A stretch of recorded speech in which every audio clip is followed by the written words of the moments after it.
Vamos para o estudo diário do Tânia para a data de 3 de Reshvan, concluindo a carta sagrada de número 25. Finaliza o Alter Rebbe nos dizendo Kimdumeli shetfisatam eina mitzad dikduk halashon. O Alter Rebbe nos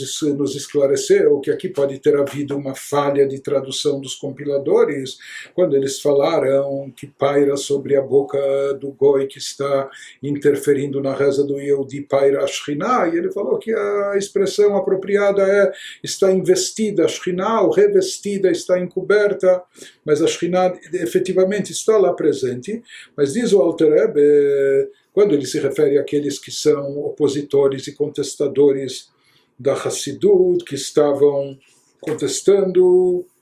e fazendo má interpretação dessas mensagens compiladas do Baal Shem Tov, ele diz, eu tenho a impressão que isso que eles estão aqui se pegando na passagem, eles não foram induzidos a essa má interpretação por causa desse termo que foi utilizado na tradução, que a Shekhinah paira sobre a boca desse goi antissemita eventual que está incomodando, atrapalhando, né? E que o verbo mais correto a ter sido utilizado de fato era outro, que está investida, revestida, encoberta. Mas diz o Alter Rebbe que ele acha que aqui a questão era outra, não era só uma questão etimológica, não era só o uso da palavra, ela meikar o que incomodava e atrapalhava eles na sua ideologia, daqueles contestadores e oponentes a Hassidut. Ela meikar inyan itlapshut Shekhinah baklipot. Você fala que o problema ideológico deles mais era com essa ideia, com esse conceito, ou seja, com esse princípio da possibilidade de revestimento da Shekhinah, da presença divina, da revelação divina dentro das klipot em coisas más e negativas, que eles, na sua intelectualidade, na sua mente analítica, desconhecendo os aspectos místicos e mais profundos, tomando várias coisas só ao pé da letra ou no campo de uma forma mais superficial, apenas analítica e lógica, não conseguiu entender como a Shekhinah, como é possível que a Shekhinah, à luz da presença divina, da revelação divina, possa estar investida e se manifestando até mesmo nas klipot, naquelas coisas negativas, coisas do mal, que obscurecem a santidade. Por que eles têm essa dificuldade de entender por que contestavam esse conceito, esse princípio, she'ein lahem emunah bema shekatav Arizal besefer HaGilgulim, porque simplesmente eles não botavam fé, não acreditavam naquilo que nós mencionamos antes, trazido dos escritos do Arizal, dos seus ensinamentos no Sefer HaGilgulim, no livro das reencarnações, que fala que existe essa situação, que a Shekhinah se investe dentro do ser, do mal, das forças negativas, mas isso é para o seu prejuízo, em seu dano, para que no final a Shekhinah recupere as energias que estão lá presentes nas forças do mal, convertendo-as para o bem. Mas ele nos diz, talvez eles pudessem imaginar que aquilo que consta nos escritos cabalísticos abstratos do Arizal se aplique apenas às klipot na sua forma abstrata e espiritual, mas não nos agentes do mal, ou num goi antissemita aqui embaixo, ou em qualquer criatura ruim aqui nesse mundo terrestre. Mas ele diz ao Alter Rebbe que essa divisão também não procede de dizer que isso se aplica apenas ao reino das klipot no plano abstrato espiritual, e não ao campo terrestre físico, she'im yirtzu lechalek ben klipot aruchanim leovdei gilulim agashmim, pois se eles quisessem, se esses opositores ideologicamente, se eles quisessem traçar alguma distinção entre as klipot no plano espiritual em relação ou em comparação com os idólatras aqui no campo físico e terrestre, como querendo dizer que o Arizal se referia apenas às klipot espirituais, que lá pode haver uma presença ou revelação da Shekhinah, mas não aqui numa pessoa ruim, num ser mau, num goi antissemita, etc. Ele fala que isso também não procede, porque na prática nós vemos em Lechagashmi Kafararetz, não existe nada mais físico palpável como o pó da terra, seja em termos terrestres, materiais palpáveis, o pó da terra. Ve'afal pequeno, nós sabemos, como vimos na Kabbalah, ve'afal pequeno mitlabeshet bo malchut de Asiya, betocha malchut de Yetzirah vekaniskar leil. Se diz que na própria crosta terrestre, nos descreve a Kabbalah, está revestida uma energia divina que é proveniente de Malchut, do lado mais baixo de Malchut, conforme combinada com Malchut em si, do mundo da Asiya. E no interior de Malchut de Asiya, por sua vez, está presente uma revelação de Malchut de Yetzirah, do mundo acima dela, e por sua vez, em Malchut de Yetzirah, tem uma revelação de Malchut de Briah, e etc., conforme já mencionado acima. E, na verdade, nós já explicamos num outro lugar no Tânia, que ele nos explica que o Koach HaTzomeach, o poder vegetativo de crescimento das ervas, das plantas, que está presente constantemente na terra e que continua criando, fazendo elas produzir, isso é uma expressão da energia divina, criadora, criativa, presente na crosta terrestre, no solo da terra, no pó da terra. Então nós vemos que até nas coisas mais baixas, em termos físicos, materiais, a Shekhinah se encontra aqui presente. Então não se pode traçar essa distinção, querendo falar que o Arizal se referia apenas a conceitos abstratos ou espirituais, quando ele falava de presença ou associação da Shekhinah com Klipot, com as chamadas cascas. Não, isso se aplica até nas coisas mais baixas, terrestres e palpáveis. Veim mishum tumat nafshot anochrim. E se aquilo que incomoda, continua Alter explicando, elaborando esse assunto, se isso que dói o ouvido desses opositores a Hassidut, que é de escutar, se ele imaginar, mas como pode ser que almas impuras presentes nesses gentios que são antissemitas ou estão agindo aqui contra Israel, contra Deus, contra Kedushá, a santidade? Então, como pode ser que eles sejam portadores da Shekhinah, que a Shekhinah esteja dentro deles? Então, se para eles é difícil de conceber que a Shekhinah estaria presente dentro deles, uma vez que são almas impuras a serviço do mal,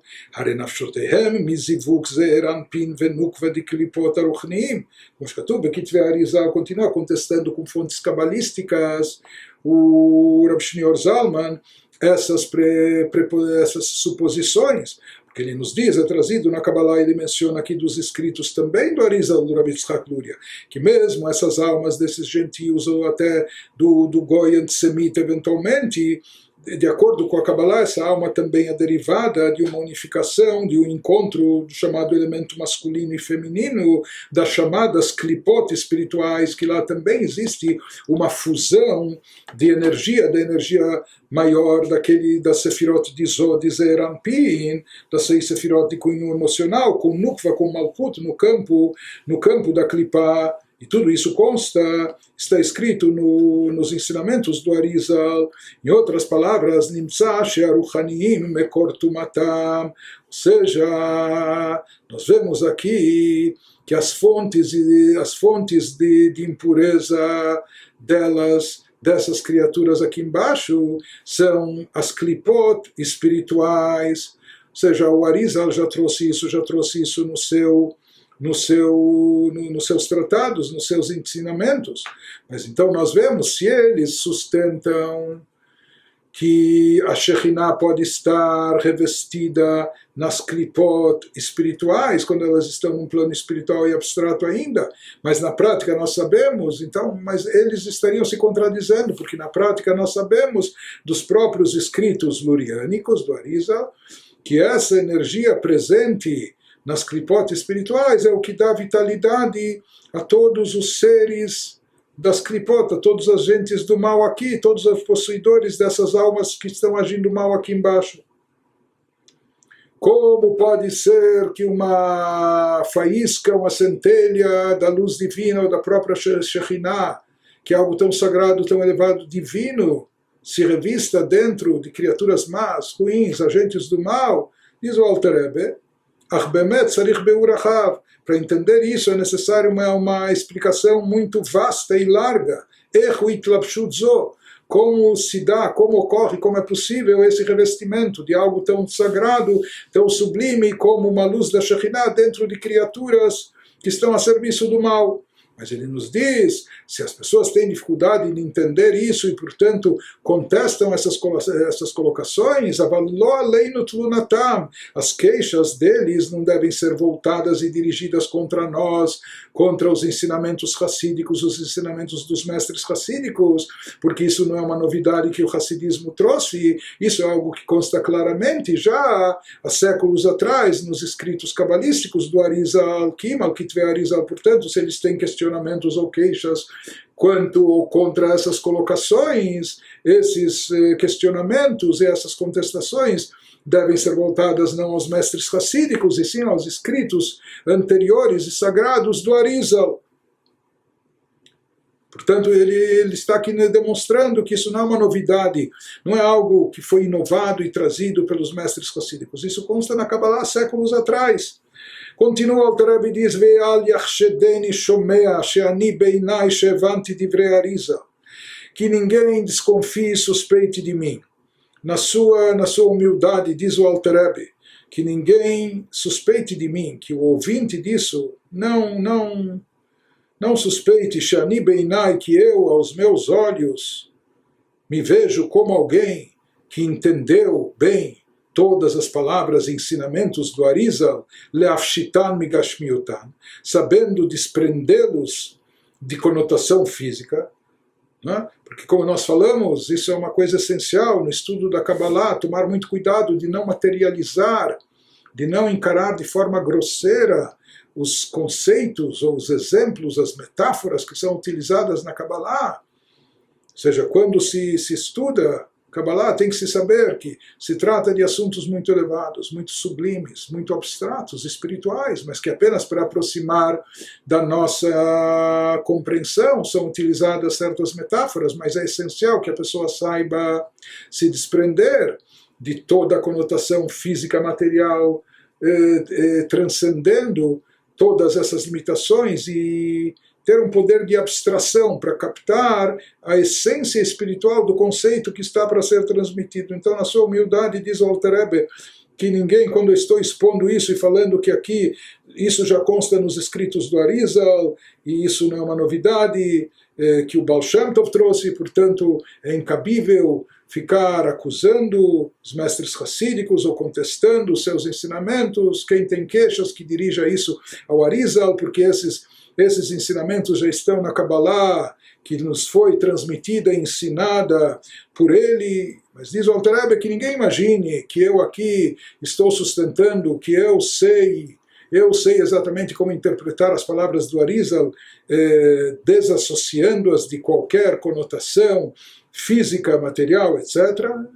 sem entrar no mérito disso. E aqui o Alter Rebbe nos fala uma coisa muito interessante e muito importante de forma geral, que ele diz em seguida, que lo bati rak lefaresh divrei Baal Shem Tov zichronon livracha betalmidav al pi Kabbalat Arizal. Que o Alter Rebbe, ele nos diz qual era a sua mensagem, qual era o seu papel, no que ele encarava a sua missão, porque ele escreveu tudo isso, porque ele estava transmitindo todos os ensinamentos. Ele diz, eu vim aqui, a minha missão, eu me limito a explicar as palavras, ou seja, minha proposta se limita a isso, a explicar as palavras, os ensinamentos do Baal Shem Tov, fundador da Hassidut de abençoada memória, e dos seus discípulos, de acordo com a Kabbalah do Arizal. Do Ari de abençoada memória, ou seja, muitas coisas que a Hassidut trouxe, sem dúvida alguma, estão baseadas nos ensinamentos místicos, ensinamentos cabalísticos anteriores, principalmente naquilo que consta nos escritos do Arizal. Mas diz o Alter Rebbe, a minha proposta, eu encaro como minha missão, o que eu venho transmitir aqui, eu não vim aqui para interpretar e para explicar os escritos do Arizal. Minha proposta não era traduzir ou explicar a Kabbalah do Arizal. E sim, minha missão, o que eu me propus a fazer é transmitir, interpretar, ensinar ou explicar, elucidar os ensinamentos do Baal Shem Tov. Ou os ensinamentos da Hassidut, ou dos discípulos do Baal Shem Tov, do Magid Mezritch, etc., apenas que esses ensinamentos estão baseados e vinculados com a Kabbalah, e por isso o Alter Rebbe explica tudo o que explica. Mas na realidade ele fala, quando ele remete a gente, fala, se alguém tem queixa sobre esse conceito, o Alter Rebbe, que entendia bem a essência de tudo, ele fala, as pessoas estão equivocadas, isso não é um conceito que foi inovado pela Hassidut, isso já consta no Arizal. Quando ele remete as pessoas ao Arizal, ele diz, não pensem que eu estou ou me isentando ou estou me omitindo, mas sim a minha proposta, na realidade, desde o início, consistia em quê? Em transmitir e elucidar os conceitos ensinados pela Hassidut. Não? Apenas já que a Hassidut menciona também a Kabbalah, menciona os ensinamentos do Arizal, por isso eu também trago aquilo que o Arizal mencionou. De qualquer forma, vai concluindo o Baal Shem Tov dizendo Beshagam Sheinyan Ze, e mais ainda, especialmente, que esse conceito Eino Mechochmat HaKabbalah U'Me'anistarot L'Hashem Elokeinu, esse conceito que às vezes incomodava esses opositores da Hassidut, como é possível dizer e atribuir divindade ou presença divina em agentes do mal, ele diz que na realidade esse conceito tampouco é um conceito exclusivo da Kabbalah. Esse conceito não é apenas um conceito místico, esotérico, somente para os iniciados na sabedoria profunda ou oculta da Kabbalah, que sobre isso está escrito Anistarot L'Hashem Elokeinu, que às vezes esses segredos pertencem a Deus e aos iniciados. Ele, na realidade, diz o Alter Rebbe, esse conceito aparece, consta até na parte revelada da Torá, na parte simples, básica da Torá, ou seja, mesmo daquela parte da Torá mais revelada e acessível para nós e nossos filhos, é algo essencial, um princípio fundamental, lehamin emunah shleima, acreditar com fé plena, bemikra maleh, na escritura que está de forma explícita, Shediber Katuv, naquilo que disse o versículo na Torá, Halo et hashamayim ve'et haaretz, animale neum Hashem. Esse é um versículo no profeta Jeremias, no qual Deus diz: será que eu não preencho os céus e a terra? Eu sou onipresente, estou em todo lugar, estou em todas as coisas, estou presente em todas as criaturas. Isso inclui até as criaturas do mal. Portanto, isso não é Kabbalah. Isso é um versículo explícito nas Escrituras, no Tanakh, é um versículo bíblico. She'en mikra yotze midei pshuto. E há uma regra que fala que as Escrituras e o seu conteúdo, o seu texto, não se afastam do significado literal simples. Então, se assim está escrito, é porque assim de fato é. Que Deus preenche todo o espaço, tanto material como espiritual, e Ele está presente em todos os seres e criaturas, mesmo naqueles que são agentes do mal. Vegam hi emunah pshuta bistam klalut Israel. E, na verdade, esse conceito da onipresença de Deus é um conceito básico e simples da fé judaica, que qualquer Yehudi tem esse conceito, qualquer Yehudi sabe disso. Ou seja, o Mesurah biyadam me'avotehem akdoshim she'alchu bitmimut im Hashem. Isso é algo da fé que nos foi transmitida pelos nossos antepassados, nossos sagrados ancestrais, que mesmo sem conhecimento intelectual, sem conhecimento esotérico, nos transmitiam de forma simples essa ideia de que Deus é onipresente, Deus está em todo lugar, em toda parte, em todas as criaturas. Bli lachkor besechel enoshi ou seja, mesmo aquelas pessoas dotadas de fé simples de Am Israel, que eles não faziam grandes especulações intelectuais sobre divindade, como é a revelação divina, etc., porque na realidade o conceito de divindade é algo totalmente suprarracional, acima do intelecto, transcende a nossa capacidade intelectual, é algo infinitamente superior a qualquer intelectualidade. leidá eich hu melo kol haaretz. Ou seja, não dá para saber e entender a onipresença de Deus, como Deus está presente em toda parte, em toda criatura, até nas criaturas do mal, como ele preenche todo mundo. Então ele diz isso mesmo, aquilo que não foi captado através do intelecto, mas sempre esteve presente e foi transmitido gerações após gerações através da fé, como uma premissa básica. Mas ele diz apenas que nos tempos recentes apareceram novatos que quiseram especular, entender e examinar essa questão de forma mais racional, e aí às vezes estão se embananando, como se diz, não é? Ou seja, querendo entender aquilo que não é entendível, aquilo que está acima do intelecto. Por isso ele nos diz, não dá para aproximar esse conceito, essa compreensão ao intelecto deles, para poder entender esses conceitos profundos. Daí sim, somente os iniciados, aqueles que se iniciarem na Kabbalah, nos estudos profundos da mística judaica, nos escritos do Arizal, e somente aqueles que vão saber desassociar de qualquer aspecto físico e material aquilo que é trazido na Kabbalah. Mufshatot migashmiutam, somente as pessoas que souberem despir de condição física todos esses conceitos esotéricos. O que fiz, chamati merabotai nishmatam eden, e diz o Alter Rebbe, isso coaduna, isso corresponde àquilo que eu ouvi. Esses foram ensinamentos de Kabbalah que me foram transmitidos pelos meus mestres sagrados, que suas almas repousem no Gan Eden, os ensinamentos que eu recebi do Baal Shem Tov através do seu sucessor, o Bagid Mezrich. Mas aqui faz uma ressalva, diz o Alter Rebbe, não dá para explicar bem esses assuntos por escrito, como ele está fazendo aqui, tentando fazer aqui. Se fala que essa carta ele encaminhou para a cidade de Vilna, para opositores que questionavam e contestavam os ensinamentos do Baal Shem Tov, mas ele diz, é impossível explicar bem esses assuntos tão delicados e profundos por escrito. Que se já podem ser explicados, que seja mepele ozen shomat, que seja de boca a ouvido, ou seja, verbalmente ele se propõe mais a explicar e elucidar, esclarecer as dúvidas que tem para aqueles ouvidos que querem escutar, não aqueles que estão só querendo contestar, mas ele diz, se há um ouvido aberto a escutar, ele está disposto a explicar mais verbalmente. Mesmo assim, lichidei sgulá, para pessoas únicas, indivíduos particularmente qualificados, velasridim asher Hashem kore, como remanescentes que Hashem chama por eles na linguagem do versículo, ou seja, como o Alter Rebbe está dizendo, se ainda não está completamente claro aquilo que eu expus para vocês, dada a dificuldade de expor assuntos tão profundos por escrito, então enviem para cá alguma pessoa bem qualificada, que tenha os ouvidos abertos, prontos para receber as explicações. Ele está disposto a transmitir a eles as explicações de forma verbal.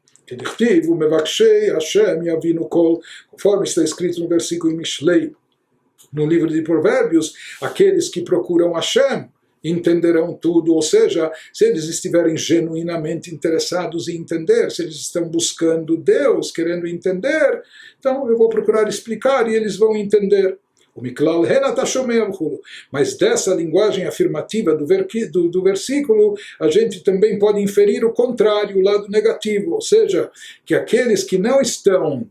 ocupados, aqueles que não estão procurando e buscando a Deus, né, eles estão só provocando ou querendo discutir ou contrariar, então não adianta explicar para eles. Eles não vão captar e perceber o conhecimento divino como ele está revelado, expresso nessa parte mais profunda da Torá, conforme transmitida e trazida pela Hassidut. Mas ele diz aqui o Alter Rebbe, se de fato vocês estiverem interessados em esclarecer melhor, em entender mais a fundo, então uma pessoa que está aberta a esse conhecimento, que de fato está buscando a verdade, buscando o conhecimento divino, que ele venha até aqui e eu vou conversar, expor para ele verbalmente. Conclui o Alter Rebbe nos dizendo, vocês viram aqui, a partir disso que nós escrevemos, a explicação de uma simples passagem trazida em nome do Baal Shem Tov, aquilo que é trazido de livros que são bem conhecidos. ledugma uleot, e ele fala que isso serve apenas de modelo e amostra. Essa pequena explicação de uma palavra, se revestiu a Shekhinah, pairou a Shekhinah, etc. Mas ele nos diz que tomem como exemplo essa explicação, esse esclarecimento, para também saber que sobre todos os outros ensinamentos, que alguns questionavam, tinham dúvidas, etc., há explicação para tudo, e todos eles são justificados. Que gam kol ha'ma'amarim atmuim yesh lehem perush u'beur heitev. Ele nos diz que todas, igualmente, seguindo esse exemplo, tomando essa passagem como modelo, outras passagens que parecem problemáticas para o entendimento e interpretação das pessoas, passagens dos ensinamentos racídicos, eles também têm uma explicação, também têm significado, e mais ainda para aqueles que são iniciados e familiarizados com a chamada sabedoria oculta, com o conhecimento da Kabbalah. A Hassidut não está inovando nada, ela está baseada nos ensinamentos profundos da Kabbalah, trazendo isso de forma mais acessível a todos nós. E ela não inovou coisa alguma, e não se desviou, Deus nos livre, de forma alguma, daquilo que é tradicional dentro do judaísmo. Mas diz o Alter Rebbe, Achlo Yekavu, se vocês ainda têm dúvidas sobre outras passagens, aqui uma vez eu me dei esse trabalho de expor e de procurar esclarecer a interpretação de uma passagem, de um ensinamento. Mas não esperem, não queiram de mim que eu faça isso com dezenas de outras passagens. Como ele falou, por escrito é impossível assuntos tão delicados e profundos expor por escrito. Então sigam essa ideia que ele deu de enviar um emissário que vem aqui ouvir as explicações. Por isso ele diz, não esperem que eu explique tudo, todas as questões que vocês têm questionamentos, que eu explique tudo por escrito, porque esse é um trabalho muito árduo e extensivo, e mais do que isso, é algo absolutamente impossível tratar de assuntos tão profundos, místicos, esotéricos no papel, por escrito. Rakim Tirtsu, se vocês desejam realmente entender, conhecer o significado, se vocês têm boa vontade e vontade genuína de interpretar de forma correta, se vocês querem, enviem para cá, enviem para mim alguém, uma pessoa dentre vocês, mas aquele que seja o indivíduo selecionado, aquele que tem cabeça aberta e capacidade intelectual, aquele que é destacado em sua comunidade, que ele vai poder entender as explicações, e eu com prazer vou falar com ele, explicar para ele e esclarecer, elucidar tudo. Panim el panim adaber boi mirtze Hashem, e face a face, se Deus quiser, falarei com essa pessoa enviada por vocês, procurando esclarecer tudo aquilo que parece não compreensível nos ensinamentos da Hassidut. Vashem yeh pi bahatifi, e eu espero que Deus esteja com a minha boca quando eu falar com essa pessoa, que as palavras da minha boca se encontrem de forma favorável, etc., e sejam aceitas de bom grado, e assim o Alter Rebbe conclui essa carta sagrada de número 25.